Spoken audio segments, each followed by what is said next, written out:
नमस्कार, स्वागत है आपका ऑनलाइन न्यूज इंडिया पर। मैं हूं नीलू व्यास। आज बिहार की राजनीति में ऐसा लग रहा है कि हलचल दिख रही है और हलचल से किस तरीके से समीकरण बदल सकते हैं, आज उसके भी संकेत मिल गए हैं। हालांकि बिहार का चुनाव 2025 में है, लेकिन उसकी आहट, उसकी गूंज, उसकी तैयारी अभी से धरातल पर दिखने लगी है। आज प्रशांत किशोर, जो कि एक बहुत बड़े इलेक्शन स्ट्रैटेजिस्ट माने जाते हैं, आज उन्होंने अपनी पार्टी का ऐलान किया। जन सुराज, जो अभी तक एक अभियान था जिसमें कि वो ये कह रहे थे कि हम तो बिहार की जनता के लिए हर कुछ करेंगे, तो आज उन्होंने अपनी जन सुराज पार्टी लॉन्च की है और उन्होंने कहा कि मैं वो दिन देखना चाहता हूं जब कोई ये ना कहे कि वो बिहारी है, और यानी कि बिहारियों का जो अपमान अलग अलग पार्टीज और अलग अलग ढंग से करती हैं वो ना करे। तो एक तरफ प्रशांत किशोर की राजनीति है और दूसरी तरफ आज जो प्रधानमंत्री नरेंद्र मोदी के हनुमान माने जाते हैं, चिराग पासवान, यानी कि रामविलास पासवान के जो बेटे हैं, लोक जनशक्ति पार्टी रामविलास के राष्ट्रीय अध्यक्ष हैं, उन्होंने आज एक बहुत बड़ा बयान दिया। उन्होंने ये कहा, और मैं एग्जैक्टली कोट करके आपको बताना चाहती हूं कि उन्होंने कहा है कि अगर मुझे कहीं से अपने समाज के लोगों की परेशानी दिखी तो मैं 1 मिनट में मंत्री पद त्याग दूंगा। बीते सोमवार यानी कि 30 सितंबर को पटना के एक मेमोरियल हॉल में पार्टी के SC ST प्रकोष्ठ की ओर से एक आयोजित ये समारोह था, जहां पर मुख्य अतिथि थे वो, और उन्होंने तब ये बयान दिया। और साथ में उन्होंने ये भी कहा है, और फिर मैं उनको कोट कर रही हूं कि चिराग, इन्होंने कहा कि मैं किसी भी गठबंधन में रहूं, किसी भी मंत्री पद पर रहूं, जिस दिन मुझे लगेगा कि संविधान के साथ और आरक्षण के साथ खिलवाड़ हो रहा है, उसी वक्त मैं मंत्री पद को लात मार दूंगा। जैसे मेरे पिता ने 1 मिनट में मंत्री पद त्याग दिया था, उसी तरह मैं भी 1 मिनट में मंत्री पद त्याग दूंगा। मंच से इन्होंने घोषणा करते हुए ये कहा है, और कहा है कि 28 नवंबर को एक बहुत बड़ी रैली वो करने जा रहे हैं पटना के गांधी मैदान में, और जो कि पार्टी का स्थापना दिवस मनाया जाता है। जैसे ही चिराग पासवान ने ये बयान दिया है, काफी हलचल मच गई है और लोग ये सोचने लगे कि कहीं ऐसा तो नहीं कि वो मोदी जी का साथ छोड़ने जा रहे हैं, क्योंकि उनको भी लग रहा है कि भाई अब असेंबली का चुनाव आ रहा है, यानी कि विधानसभा का चुनाव है, और अगर इसी तरीके से बीजेपी करती रहेगी तो फिर उनकी पार्टी का क्या होगा और अपने पार्टी का वजूद वो कैसे बचाएंगे। तो क्या चिराग पासवान को इस समय ये लग रहा है कि प्रशांत किशोर अब मेन स्ट्रीम में आ गए हैं, बीजेपी उनको ज्यादा तवज्जो देगी? उनके बारे में यही कहा जा रहा था कि वो बीजेपी की बी टीम के रूप में अपने आप को उभार रहे हैं। तो ये मानी बात है कि क्या चिराग पासवान को अब एक इनसिक्योरिटी हो गई है, उनको ये लग रहा है कि अब उनकी जगह प्रशांत किशोर को दे दी जाएगी। तो क्या इस वजह से इस तरीके का बयान चिराग पासवान ने दिया है, और क्या चिराग पासवान, ऐसी संभावना हो सकती है कि वो मोदी जी का साथ छोड़ दे? आज इसी सब पर हम बातचीत करेंगे। हमारे साथ कुछ वरिष्ठ मेहमान हैं, उनसे मैं आपका परिचय करवाती हूँ। बिहार के वरिष्ठ पत्रकार दीपक कोचगवे जी हमारे साथ हैं। हमारे साथ thank you much for joining. Pankaj Singh है, बिहार के वरिष्ठ पत्रकार।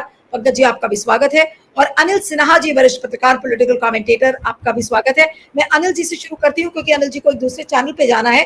अनिल जी, जो चिराग पासवान ने ये कहा कि अगर कोई संविधान की रक्षा या हमारे कौम की रक्षा, यानी कि जो SC ST समुदाय है, पिछड़े वर्ग के जो लोग हैं, अगर उनका ध्यान नहीं रखा जाएगा तो मुझे 1 मिनट भी नहीं लगेगा, मैं मंत्री पद छोड़ दूंगा।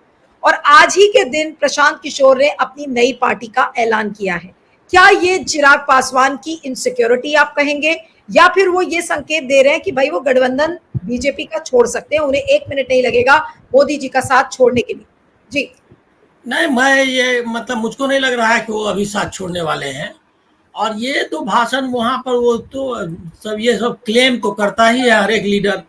तो अब एक तो मानना होगा कि चिराग पासवान जो है, जो पासवान कम्युनिटी है बिहार में, उसके नेता वो मान लिए गए हैं। और जो उनका जो राइवलरी उनके पशुपतिनाथ पारस से थी, वो राइवलरी में जीत गए। मतलब बाकी जो उनके लोग थे वो उनको अब नहीं, मतलब वो उसके लीडर हो गए। तो इतना तो तय हो गया है कि एक परसेंटेज ऑफ जो दलित के पासवान कम्युनिटी का जो वोट बैंक है उसका वो लीडर हो चुके हैं। अब ये है क्या कि ये जो आपको इस तरह की बात करनी पड़ती है आपको जब आप भाषण करने के लिए जाते हैं कि भाई हम आपके लिए जान दे देंगे और ये करेंगे। लेकिन मुझको लग नहीं रहा है कि अभी तक का जो ट्रैक रिकॉर्ड है चिराग पासवान जी का, जिस तरह की राजनीति उन्होंने की है, उसमें अपॉर्चुनिज्म के अलावा और कुछ मुझको नजर नहीं आता है। तो वो इससे बाहर जाएंगे मुझको नहीं लगता। वो रहेंगे अभी। अगर मोदी जी खत्म हो जाएंगे, मतलब उनकी अगर सरकार चली गई या दूसरी सरकार आ जाएगी, तो निश्चित तौर पर चिराग पासवान वहां से चले जाएंगे। रामविलास जी के साथ भी यही कहा जाता था, उनको मौसम वैज्ञानिक लोग कहते थे।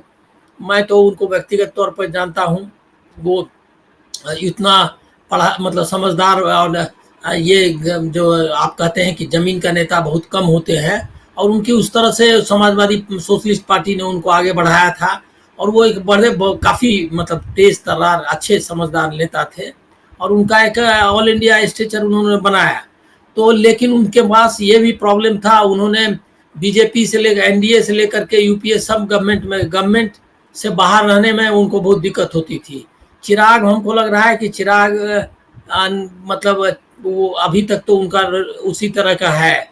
तो ये जो इसलिए इसमें कुछ ज़्यादा रीड आप अगर कर रही हैं कि अभी तुरंत तो निकलने वाले हैं, तो नहीं है, जरूर निकलेंगे वो।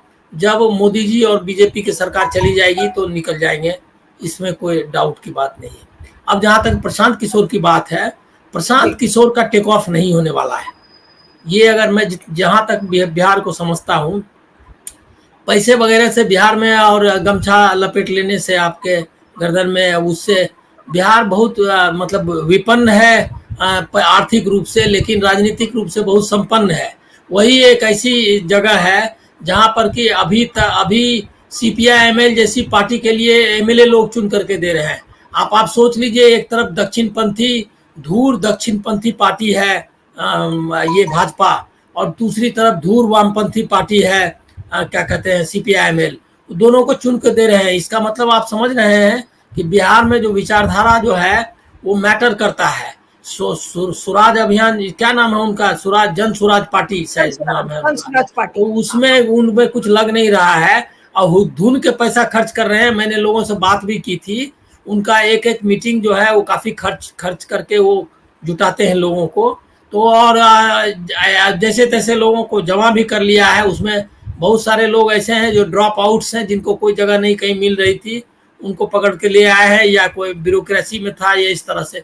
इसलिए प्रशांत किशोर को आप अगर सीरियसली ले रही हैं, या बीजेपी अगर सीरियसली लेगी, हाँ, बीजेपी जरूर चाहती होगी कि वहाँ जो वैक्यूम बन रहा है, नीतीश जी का टाइम आ रहा है, मतलब पुराने पड़ गए हैं, अब उनका मतलब धीरे धीरे उनका अवसान होने ही वाला है। ऐसी स्थिति में एक जरूर चाहता है कि एक दक्षिणपंथी इस बी टीम का, जैसे केजरीवाल आ गए थे दिल्ली में, उसी टाइप का वो चाहता है आरएसएस और बीजेपी के ऐसे लोग करें। लेकिन अभी तक हम एक महिला थी, नाम भूल गया हूँ, दीपक जी को और पंकज जी को याद होगा उसका, पुष्पम प्रिया या ऐसे कुछ नाम था, पता नहीं। तो वो जो है वो भी आई थी, एकदम धुआंधार चल रहा था, पूरा मीडिया उनके पीछे लग गया था। और इतनी ये प्रशांत किशोर से कम नहीं, 19 नहीं थी पढ़ाई लिखाई में, लंदन वगैरह में वो कैम्ब्रिज ऑक्सफोर्ड पता नहीं क्या क्या है। हमको तो उतना, हम लोग पढ़े लिखे कम ही है, तो इसीलिए उतना समझ मतलब याद भी नहीं रहता है। तो ये जो है, ऐसे लोगों के बाद भी कुछ उनकी जो दुर्गति हुई, वैसी ही दुर्गति होगी प्रशांत किशोर की, ये पक्का है। आप प्रशांत किशोर में आप ये देखिए कि आप सलाह देना अलग बात है।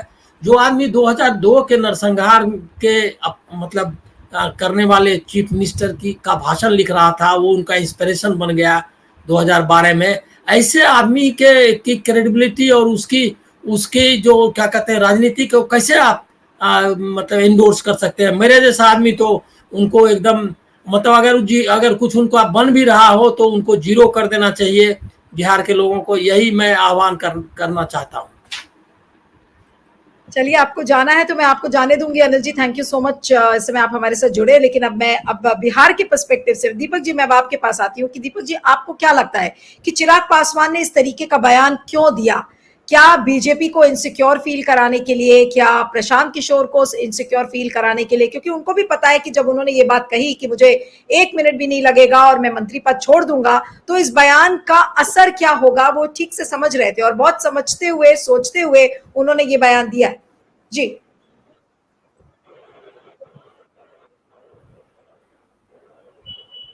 दीपक जी बोलिए। हाँ, दीपक हाँ जी। सर, देखिए, चिराग पासवान लगातार इन दिनों आवाज जा रही है? जी जी, बोलिए बोलिए, सुन सकती हूँ मैं आपको। आवाज जा रही है? जी बोलिए बोलिए, सुन सकती हूँ। आवाज जा रही है? सर मैं हाँ। आपको सुन सकती तो हूँ, चिराग बोलिए। पासवान का जो आपने अभी किस्सा सुनाया,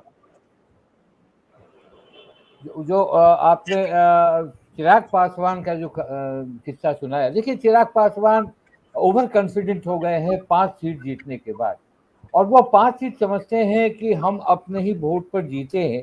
तो उनका जो लगातार एक्शन है वो एक अलग रास्ते पर जा रहा है। आपको देखिए, भारत बंद के दरमियान जो उनका बयान आया, उसके बाद वो थोड़े काटे गए केंद्र सरकार के द्वारा, मोदी और अमित शाह के द्वारा। उन लोगों को अच्छा नहीं लगा कि चिराग पासवान ने एनडीए के लाइन से हटकर बात की। रहा जहां सवाल जो उन्होंने ये बयान दिया, देखिए चिराग पासवान, नवादा में एक बड़ी घटना हुई, बहुत बड़ी घटना, वहां दलितों और दलितों को घर को फूका गया, तो चिराग पासवान वहां नहीं पहुंचे। चिराग पासवान की वो जो सांभवी है उनको भेजा गया, चिराग पासवान की बड़ी वहां पे आलोचना भी हुई। तो चिराग पासवान कहीं जैसे उनका कहना है कि झारखंड का इशू, झारखंड में वो चाहते हैं सीट, और वो झारखंड में उनको कुछ भीड़ मिल गई, काफी लोग आ गए, तो उसको लगा कि अब हमें अकेले लड़ना चाहिए, और रास्ता उनका वही जा रहा है। देखिए, बाद में पशुपति पारस को भी अमित शाह ने बुलाया, उनके चाचा को भी बुलाया, तो ये सब लेकर थोड़ा चिराग पासवान के मन में ये आया कि अब हमें एनडीए जो है वो हमारे चाचा को पसंद कर रही है, हमको नहीं पसंद कर रही, और वो पूरी चुनाव लड़ने की तैयारी में है। झारखंड में उन्हें कोई सीट देने की स्थिति में एनडीए नहीं है। नीतीश कुमार 3 मांग रहे हैं, 2 मांग रहे हैं, सुदेश महतो है वहां, उनको 10 दिया जा रहा है, तो जो लोकल पार्टी उनको दिया जा रहा है। तो ये सब मिला के जो रामविलास पासवान का कंपैरिजन उससे नहीं कर सकते। रामविलास पासवान मौके की तलाश में रहते थे, मौसम वैज्ञानिक थे, मगर उससे भी बड़े वैज्ञानिक हो गए नीतीश कुमार। तो पहले जो मौसम वैज्ञानिक उनको हम लोग कहते थे, अब तो नीतीश कुमार सबसे बड़े मौसम वैज्ञानिक है, समय पर वो निकल जाते हैं। तो चिराग पासवान जो ये बयान दिए हैं, कहीं ना कहीं ओवर कॉन्फिडेंस में, या फिर एनडीए को थोड़ा झटका देने के लिए कि हम 5 सीट है, 5 निकल जाएंगे, तो ये चीज अभी हमें दिखता नहीं है। चिराग पासवान बोल बहुत देते, जैसे first Bihari first, Bihar first, ये सब चल रहा है, मगर रामविलास पासवान के पैटर्न पर वो जिस तरह से चलना चाहिए, चिराग पासवान नहीं चल पा रहे। और मैं ये कह रहा हूं कि ये 5 सीट चिराग पासवान अपने वोट बैंक पर नहीं जीते, वो नरेंद्र मोदी के वोट बैंक पर, नीतीश कुमार के वोट बैंक पर, नीतीश कुमार का भी वोट जो है उन्हें मिला, उसको लेकर वो स्ट्राइक रेट उनका 100 हुआ। देखिए, चिराग पासवान को अभी बहुत मील आगे जाना है, और अभी उनकी शुरुआत है, और मैच्योरिटी बहुत बड़ी चीज होती है पॉलिटिकल, ये में पॉलिटिक्स में बहुत मैच्योरिटी, मुझे लगता है कि अभी उतनी मैच्योरिटी उनकी नहीं है जो उनके पिता की थी, जो किस तरह से वो मौके पर काम करते थे, और एक लीडर के रूप में उनको लोगों ने मान्यता दी, पहचाने गए, और दलित समुदाय के लोग अपने परिवार को भी लेकर चले, उन्होंने अपने भाई को भी साथ लिया, सभी भाइयों को साथ लिया, सबको चुनाव में, और ये आते ही सभी भाइयों से इनका रिश्ता टूट गया। तो आने वाले दिनों में प्रशांत किशोर का जहां तक मसला है, देखिए प्रशांत किशोर ने आज जरूर दिखाया है कि उनमें है कुछ, भले वो पोटेंशियल कन्वर्ट हो या नहीं हो। आज की उनकी जो रैली थी, और वो जिस तरह से दलित मनोज भारती, जो बड़े क्वालिफाइड हैं, उनको दलित चेहरे के रूप में भी पेश किया, भले वो कहे कि वो बहुत काबिल है, काबिल के ये से मैंने उनको पेश किया, तो भारती को उन्होंने पेश करके ये दिखाया कि वो दलित कार्ड खेलेंगे, और वो प्रशांत चिराग पासवान को थोड़ा झटका देगा।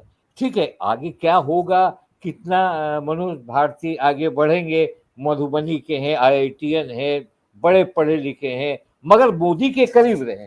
G20 में भी मोदी के का जो वो G20 हुआ था उसमें उन्होंने बड़ी भूमिका निभाई थी। और अजीत डोभाल और ये ओम बिरला जब इंडोनेशिया गए थे तो उनका कोऑर्डिनेशन उन्होंने ही किया था। तो he was also close to Modi. तो मेरा ये कहना है कि प्रशांत किशोर ने आज जो भी लॉन्च किया है वो लॉन्च अच्छा है, दिखा है।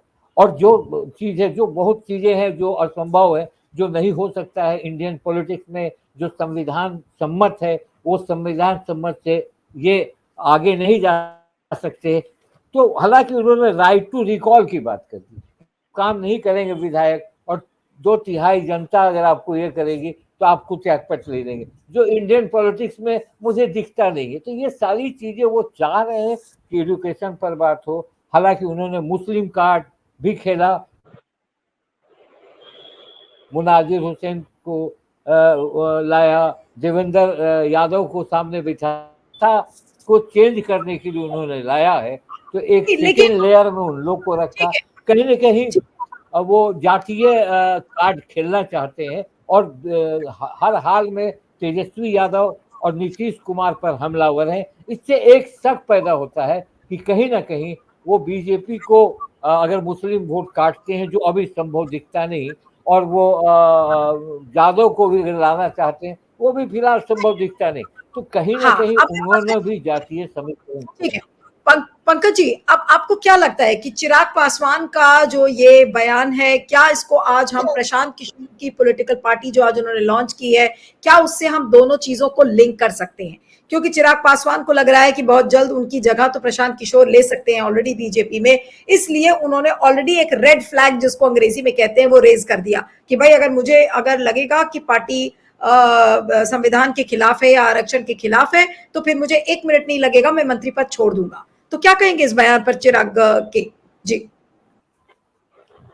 देखिए नीलू जी, ये जो चिराग पासवान जी का जो बयान है, तो यह बयान जो है पूरी तरह से पॉलिटिकल है। और ये बयान जो है वो आगामी जो बिहार में विधानसभा चुनाव होगा उसको लेकर के दिया गया है।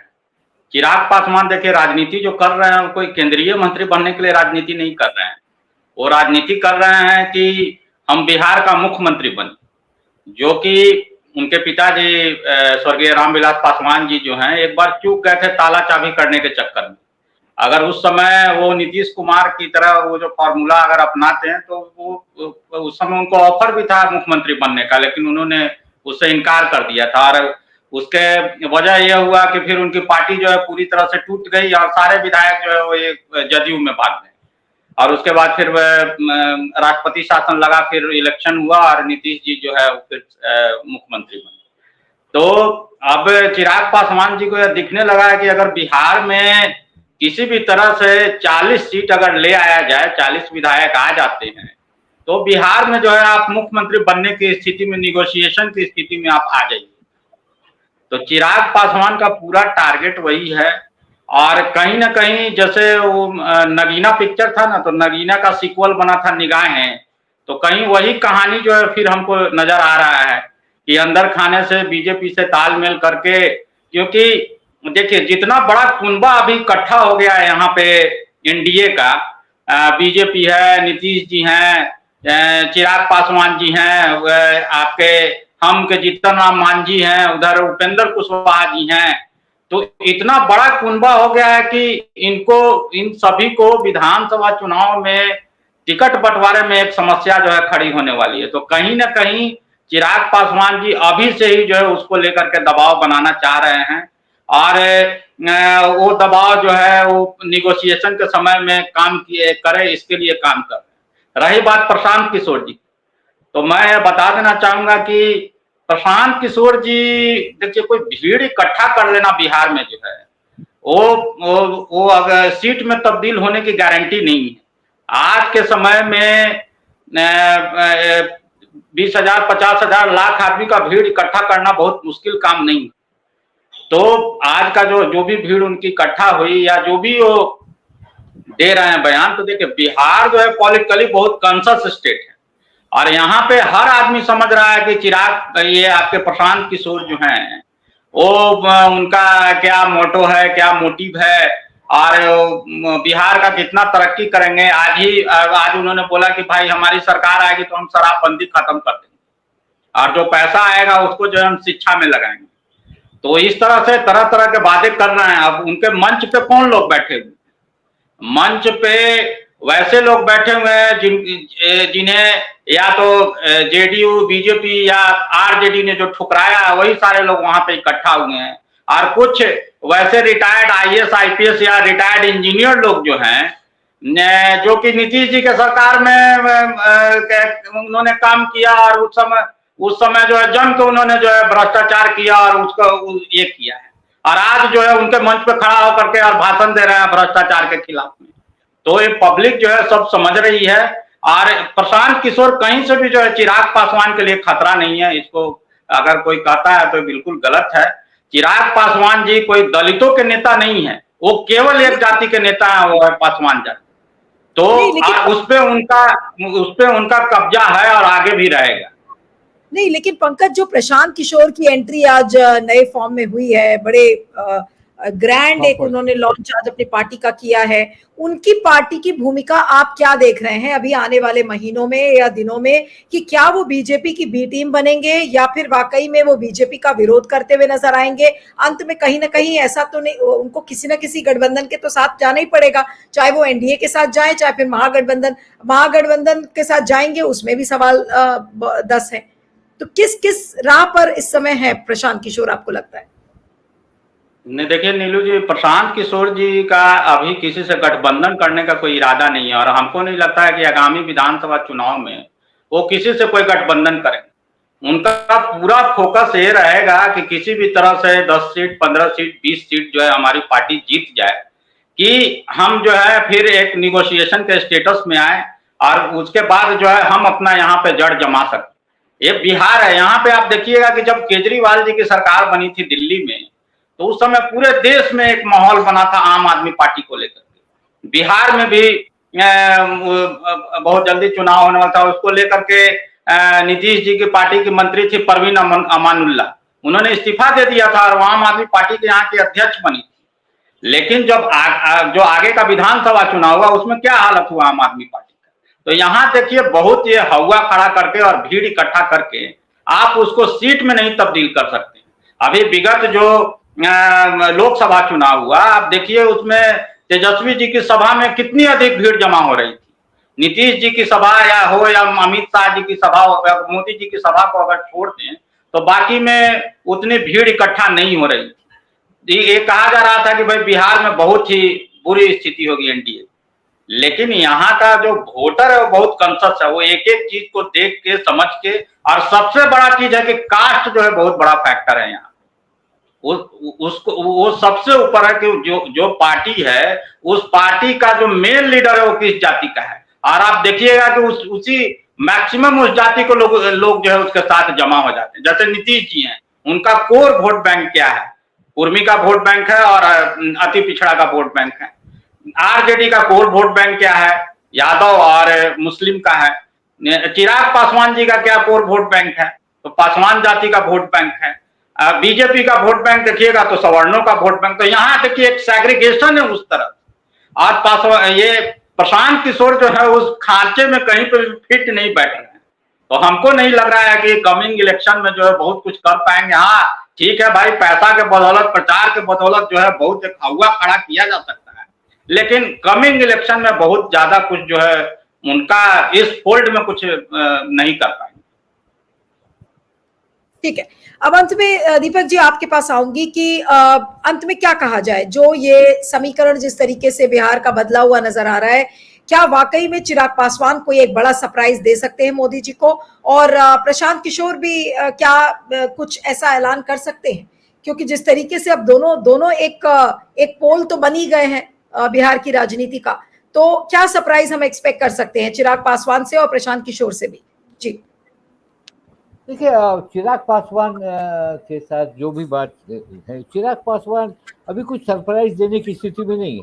चिराग पासवान हाल में के साथ रहेंगे, नहीं तो वो फिर बर्बाद हो जाएंगे, जैसा पिछले चुनाव में उन्होंने जीता था, वो भी चला गया था जनता दल यूनाइटेड में। लेकिन चिराग पासवान को नीतीश कुमार से कहीं ना कहीं थोड़ी सी खुन्नस है। वो दलित को महादलित में जो उन्होंने कन्वर्ट किया नीतीश कुमार ने, तो ये कहीं ना कहीं रामविलास पासवान को भी खराब लगा था। तो नीतीश कुमार हैं, नीतीश कुमार नहीं चाह रहे हैं कि उनको ज्यादा तवज्जो दे सकते हैं, वो एक प्रेशर पॉलिटिक्स करेंगे। और प्रेशर पॉलिटिक्स की तरह अभी हनुमान का जो है थोड़ा सा ढीला पड़ा हुआ है, क्योंकि उनके बयानों से, उनके कुछ एक्ट से जो लोग चर्चा है, जो कहते हैं कि Amit Shah is not very happy with Chirag Paswan, और चिराग पासवान चाह रहे हैं कि झारखंड में मुझे सीट मिले, बिहार में भी मुझे ज्यादा चलेगा, एनडीए छोड़ के वो कहीं जाने वाले हैं नहीं, भले वो बोल देते हैं, अभी समझ होनी चाहिए, अभी बोल देते हैं। मगर जहां तक प्रशांत किशोर का मामला है, मैं मानता हूं कि अभी एक झलक है, ये अब वो झलक दिखाया उन्होंने मैंने बार बार कहा 2 लेयर दिया है। बहुत सारी ऐसी बातें जैसे शराबबंदी करके थोड़ा सा मोह लेना, थोड़ा लैंड सर्वे की ना, तो ये सारी बातें नीतीश कुमार को कमजोर करने के लिए, और तेजस्वी यादव को नौवीं फेल कहना, और तेजस्वी यादव को कहना कि हम 40 सीट मुस्लिम को देंगे, तो ये कहीं ना कहीं ये दोनों को वो डैमेज करना चाहते। हालांकि उन्होंने प्रधानमंत्री के बारे में भी कहा है हल्का फुल्का, लेकिन प्रधानमंत्री के बारे में कहा है कि विधानसभा का चुनाव होगा, उसके बाद इनकी क्या स्थिति है, उसके बाद वो राजनीति होगी। तो अभी देखिए प्रशांत किशोर ने रनवे पर अपने प्लेन को डाला है। अब रनवे और टेक ऑफ कैसे होता है ये आने वाला समय बताएगा। हालांकि उन्होंने आज कह दिया कि वो चारों उपचुनाव में लड़ने जा रहे हैं और आप चलिए प्रचार में चलिए। तो ये 4 उपचुनाव में प्रशांत किशोर की औकात का अंदाज हो जाएगा, और आने वाले दिनों में जो समीकरण बनेगा, ये 4 विधानसभा और विपक्ष के लिए संभलने का और आगे की रणनीति तय करने का एक पाठशाला है। चलिए, तो देखना होगा कि क्या कुछ करते हैं। लेकिन एक बड़ा बयान है जो कि आज चिराग पासवान ने दिया है। बीजेपी को हलचल तो मची होगी। एक कमेंट मैं बस पंकज से लूंगी, फिर प्रोग्राम को खत्म करती हूँ, कि बीजेपी इस बयान को कैसे लेगी? क्या आपको लगता है कि कोई तीखी प्रतिक्रिया आएगी, या फिर वो लोग रिएक्ट नहीं करेंगे, चुप रहेंगे? क्या प्रतिक्रिया बीजेपी की हो सकती है, पंकज?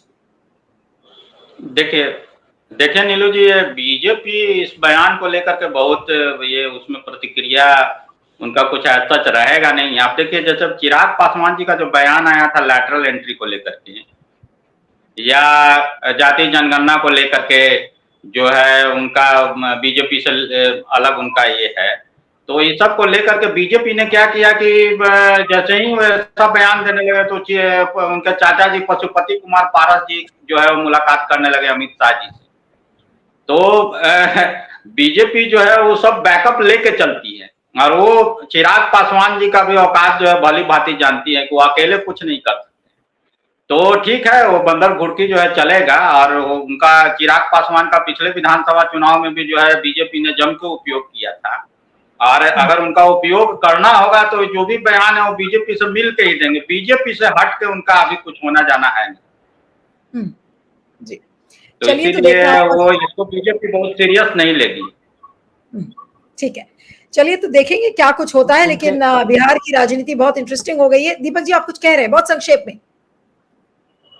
मैंने ये कहा था, अभी उन्होंने पशुपति पारस की बात की थी, प्रेशर पॉलिटिक्स की के लिए माहिर है बीजेपी। उनकी चर्चा ये हो रही कि उन्हें राज्यपाल बनाया जाएगा, कहीं राज्यपाल बना दिया जाएगा, ये कह के, जिसको हम लोग बिहारी भाषा में कहते हैं चिराग को चुट्टी काटना, वो चुट्टी काटा गया कि अब देखो तुम्हारे चाचा को हम लेके चलते। और बेसिकली उसके चाचा जो है पशुपति पेंट करते थे, और जब भी इसीलिए उनको हाजीपुर दिया था। मगर ये जो हुआ तो एक चुट्टी काटा गया, इसीलिए चिराग है अब जहां है वहीं रहे। क्योंकि अब नीतीश भी बहुत ज्यादा उनको लेकर नहीं चल सकते, क्योंकि नीतीश का पास्ट बहुत खराब रहा उनके साथ, और वो आरजेडी के साथ आ नहीं सकते, तो रहेंगे कहाँ? तो रहेंगे तो एनडीए में अकेले चुनाव लड़ेंगे, तो फिर स्कोर वही हो जाएगा। ये भी चर्चा हो रही थी, ये बात भी पॉलिटिकल गलियारे में चल रही।